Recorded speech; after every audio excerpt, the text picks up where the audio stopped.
Hello అందరికీ, ఎలా ఉన్నారు? నేను చాలా బాగున్నానండి.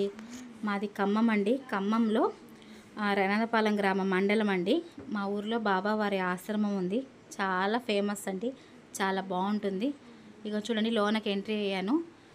బాబావారు ఎంత బాగున్నారో చూడండి. ఎంత ఎత్తైన విగ్రహం, చాలా బాగుంది బాబావారు. 100 అడుగుల స్తూపం ఎత్తులో ఉంటారండి. ఇదంతా ప్రశాంతంగా ఉంటుందండి. ఇటు చూసిన చెట్లు చాలా ఎంతో హాయిగా ఉంటుంది. ఇవాళ దర్శించుకోవాలని వచ్చానండి. చాలా రోజులు అవుతుంది నేను కూడా దర్శించుకోక. చూసారా ఎంత బాగుందో. ఇదంతా పార్కు టైప్ అండి. ఇక చూడండి, ఇలా నడుచుకుంటూ వెళ్తున్నాను.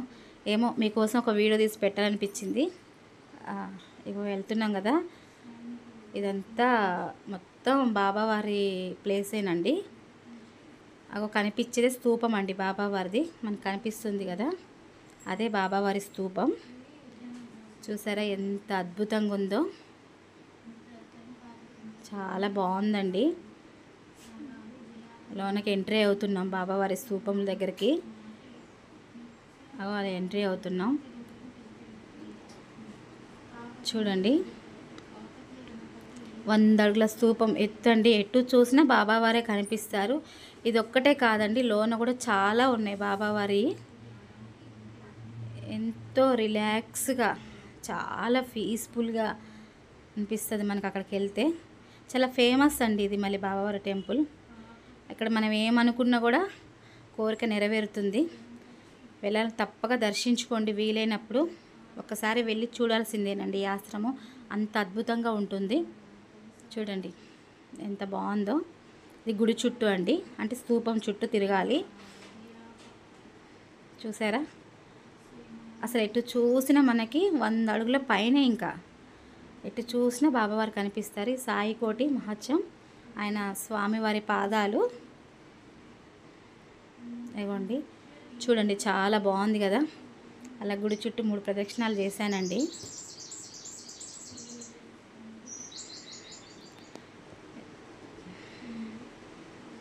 ఇదంతా గుడి చుట్టూ అండి. నెక్స్ట్ కనిపించేది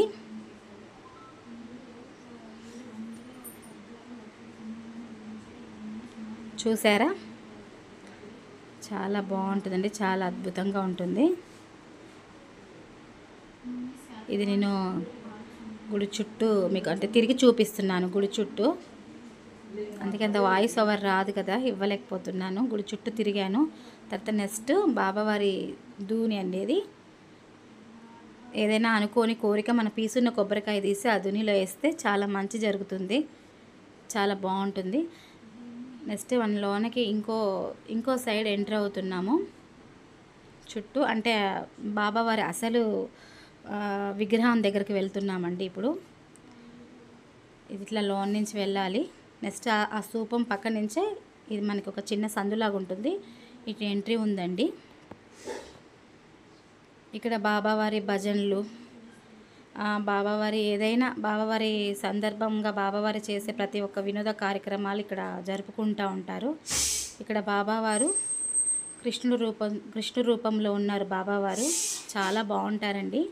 చూసారు ఎంత బాగుందో, చాలా బాగుంది. ఇది అద్భుతం అండి. ఇక్కడ చూస్తున్నారు కదా మీరు, ఈ ఫోటోలో ఉన్న బాబావారు భక్తుడండి. ఆయనకే కల్లో కనిపించి ఇక్కడ గుడి కట్టాలని చెప్పారంట. చూడండి బాబావారు కృష్ణుడి రూపంలో ఎంత బాగున్నారు కదా. నెక్స్ట్ ఎంట్రీ అవుతున్నామండి అసలు బాబా దగ్గరికి. ఓకే, ఇక్కడ చూస్తున్నారా బాబావారు వినాయకుడి రూపంలో దర్శనం ఇస్తున్నారు, విఘ్నేశుడి రూపంలో. నెక్స్ట్ ఇదేనండి బాబావారి అసలు మనం విగ్రహం దగ్గరికి వచ్చాం. బాబావారి మందిరంలో అసలు మందిరం దగ్గరికి. అంటే వీడియో తీయనియట్లేదు, అందుకే పెట్టలేకపోయాను. ఇది బయట నుంచి తీసిన వీడియో అండి. ఇది చుట్టూ చూడండి, ఇది బయటకు వచ్చిన తర్వాత నేను తీసిన వీడియో. నెక్స్ట్ ఇక్కడ బాబావారు ఇగోండి నడుచుకుంటూ వెళ్తున్నాను. ఇక్కడ బాబావారి విగ్రహంలోంచి అంటే ఆయన బొటన వేలులోంచి గంగాజలం వచ్చేటట్టు ఇక్కడ ఒకటి పెట్టారండి. చాలా బాగుంటుంది, ఎంత హాయిగా ఉంటుంది అక్కడ కూర్చుంటే. చూసి ఎంత పెద్ద ప్లేస్ అండి, ఎంత హాయిగా రిలాక్స్గా చాలా పీస్ఫుల్గా ఉంటుంది. మీరు ఎప్పుడైనా బాబావారిని దర్శించుకోవాలంటే తప్పకుండా దర్శించుకోండి, చాలా బాగుంటుంది. చూసారా ఏ బాబావారు మరి పకీరు వేషధారణలో జోలి పట్టుకొని కూర్చున్నారు, చాలా అద్భుతంగా.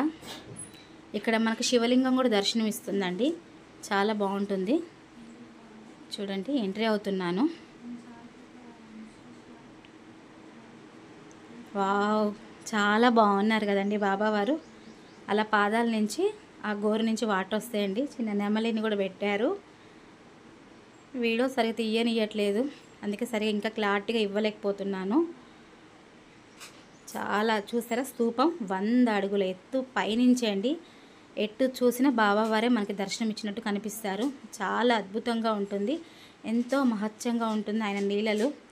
ఆయన మనం ఏదనుకున్నా అద్భుతం చేస్తారు. నా వీడియో కనుక మీకు నచ్చినట్టయితే లైక్ చేయండి, షేర్ చేయండి, సబ్స్క్రైబ్ చేయండి. Thank you so much.